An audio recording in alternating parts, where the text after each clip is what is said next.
today I'm going to gamble on hard tyres with rain forecast here at the reverse version of Zandvoort. But first of all, if you missed the previous episode at Belgium, I reckon we go and check one out before seeing this one, because spoiler, I actually took sprint pole in that one on a drying track. Not able to convert anything to a win, sadly. P5 in the race, P2 in the sprint. So yeah, getting closer though. But you know, I didn't have him in a pole position before win on F125 career mode, even if it is just a sprint pole. Now, R&D, major tyre wear upgrades now available, as opposed to that minor one that I've been saving up for. So I think I'm going to do the major one first and ignore the minor one. I know I'd love to get some percentage of points off this, but it's just not going to happen. So yes, and there you can see rain. That's the weather forecast, 87% at the end of the race. Whether that comes or not, it's a bit of a roll of the 50-50 more like, if that's going to come in time. In terms of the R&D graph, McLaren, Ferrari brought upgrades. Well, pretty much everyone has sort of brought upgrades except us, really. We actually slipped behind Mercedes. Red Bull, have they brought a slight upgrade as well? Alpine have also brought an upgrade, the bottom of 4 teams, and that's pretty much it for in terms of upgrades for the bottom 4 teams. But everyone else is starting to improve as well. But obviously we're starting the end of season 2, one more race in Europe to come in Italy. But yes, I'm going to move to qualifying here at Reverse Zandvoort, new track for me, not raced around here before, and ladies and gentlemen, okay, we seem to be having a few software issues at the moment. Sit tight for a few minutes while we reboot some things, okay?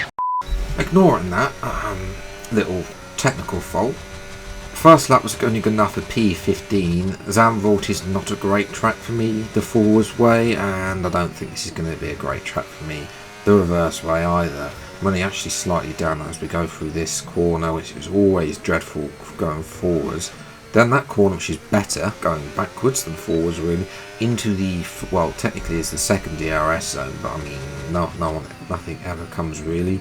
I don't think anything's going to come at this corner, to be honest, as well as we flow into then what is the backbone of the middle sector. A bit missing that apex there. Avoid that curb on the right, otherwise it will spin you out. That's a lovely flowing corner, and this is the best part of this circuit to drive, not for racing. Just flat out 6th gear. As well, 6th, 7th gear, using a bit of ERS, cutting a little bit on the grass, then through the carousel section, backwards as well, a little bit of a wide there, a bit of slide, 2 and a bit tenths gained up though. That's my previous best time now, coming into the final corner, which is just a hairpin bend as well, and then obviously using the remainder of my ERS battery up the line. Where will this be? And unfortunately for me, it's going to be a miserable P15. Yeah, I just don't have the pace. Look at that though. Well, Piastri's not, but the top 3 are close, separated by just 0.03 of a second. So yeah, Alonso up in P7. That's where I really want to be. But we'll see what we can do from 15th place on the grid. It's time for the race.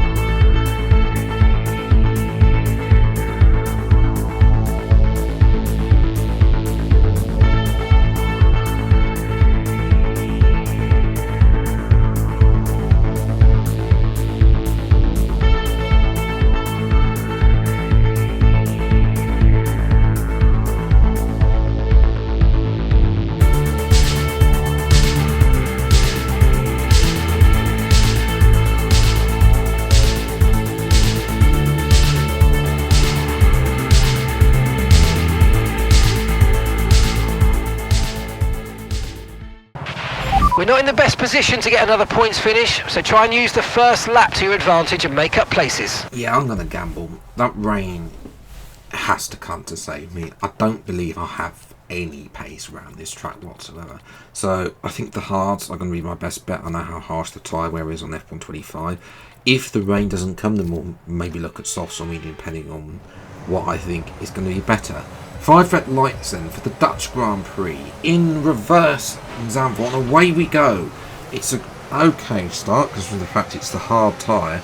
Snowder and the Red Bulls having a shocker this weekend, even worse than me. Danny inside of one of the Haas cars, I think that's Ocon at the back. Yes, I thought about having a go down the inside of the Williams there, but then of course I realised it would be 3 wide. So Ocon's still on my side. I'm going to go down the inside here, off both Russell and Colapinto. I need to make up as many places as possible as Gasly gets in front of Behrman. Gasly on the medium tyres as well. Here's a replay of this manoeuvre, then 3 wide into this corner. And I think for Russell and Colapinto, they will not be happy because overtaking is tough on this circuit, which is why Lando Norris has made the most of it and has taken the lead from his championship rival Charles Leclerc. Norris hasn't won since round 3 and now round 10 of this 16 rounds calendar. But you can see there, Gasly and Behrman have scarted off into the distance, and I'm struggling, weaving to break the toe from Russell as Behrman gets past Gasly there with DRS, but they'll be closing in as well. And that is Andrea Kimi Antonelli, and for Kimi, it's such a shame because he was having a good qualifying, but he is out of the race with an engine failure, so that's going to bring me into the top 10 as well. Jumping to lap 6, I think the soft tyres have gone, and I don't just mean gone. I think they've really just gone off, and I think the AI are holding out for some sort of rain or just to try and make the strategy work. You can see here Gasly on the mediums, he's gone past Bortoleto in the Audi, so Bortoletto's down at P8. I'm on my hards. Yes, I'm not particularly fast. This circuit does not seem to suit me or my driving style, and in actual fact it has never suited me or my driving styles as well. But I'm closing in on Behrman. You can see there even Hulkenberg and the other Audi, I've actually dropped him even though was slow. You know, he was right at the back of Colapinto, and now he's holding up the 2 Red Bulls as well. I've caught up to his teammate, Ocon's teammate Behrman as well on lap 11. Danny inside the final corner as well. Can I make this manoeuvre work? Come on, get the traction down. Yes, I can. Up to P9. Here's a replay of this. Obviously, not too many overtaking points at this circuit, unfortunately. But yes, it looks like it is starting to rain as well. So, yes. However, I was hoping that the AI at this point were going to pit for mediums and have a shocker. Unfortunately, they're pitting for intermediates. Mark decided to leave me out for an extra lap on the hards. I know. Don't really know what's going on there. I slowed up Norris and Leclerc, so hopefully that helps them battle. But yes, we've got our objectives postponed to stay at the Russell. I don't really care anyway. Let's have a good stop here, please, Gary. Yes, 2.4. That's probably works done. And I've jumped Piastri as well. Ghosted through him, and I've jumped Oscar Piastri. He will be fuming as well.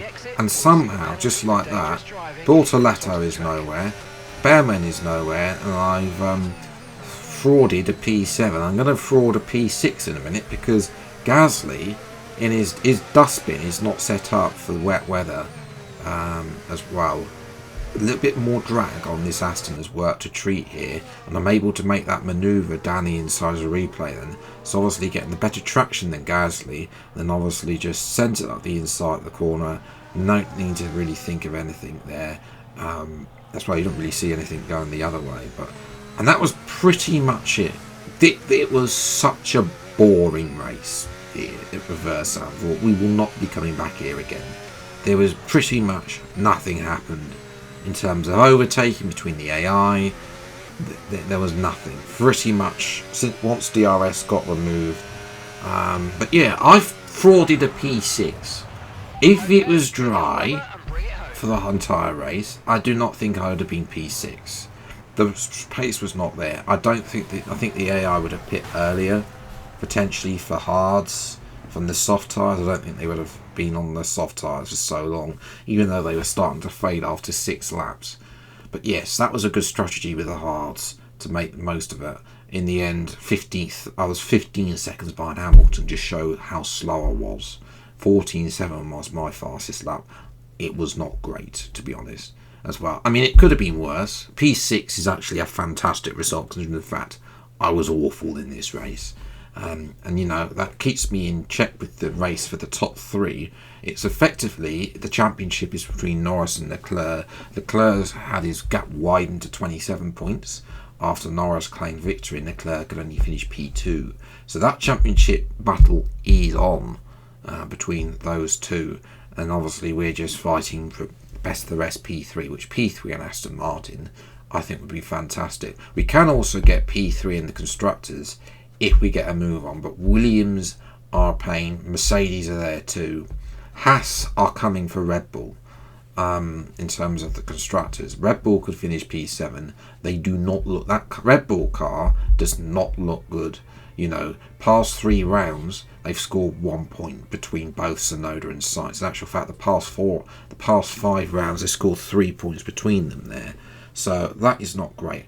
And majority of Sainz's points have come by winning his home Grand Prix in Spain as well. So I'm interested, you know, this was a track that I thought, okay, they're supposed to be going well at, you know, potentially this got a few more similarities, some similarities to the Spanish Grand Prix circuit, one long straight and then lots of corners.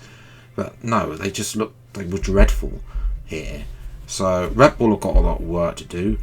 Leclerc hasn't even won a race yet, and he still likes to finish a lot in second place. I need to try and see if I can get back on the podium. We'll try that out at a much better track for me, Monza, as well. But I'm very happy with P6. It could have been a lot worse. It could have been no points at all here, and in the, you know, it could have been another pain from Spain. It wasn't, because fortunately the rain came to save me in the end. That's where I'm going to leave it today's video. Have enjoyed, leave a like, subscribe to the channel, and you see plenty more F125 driver careers as and when they come out. Until the next video then, I'll see you next time. Take care, enjoy your day, and goodbye.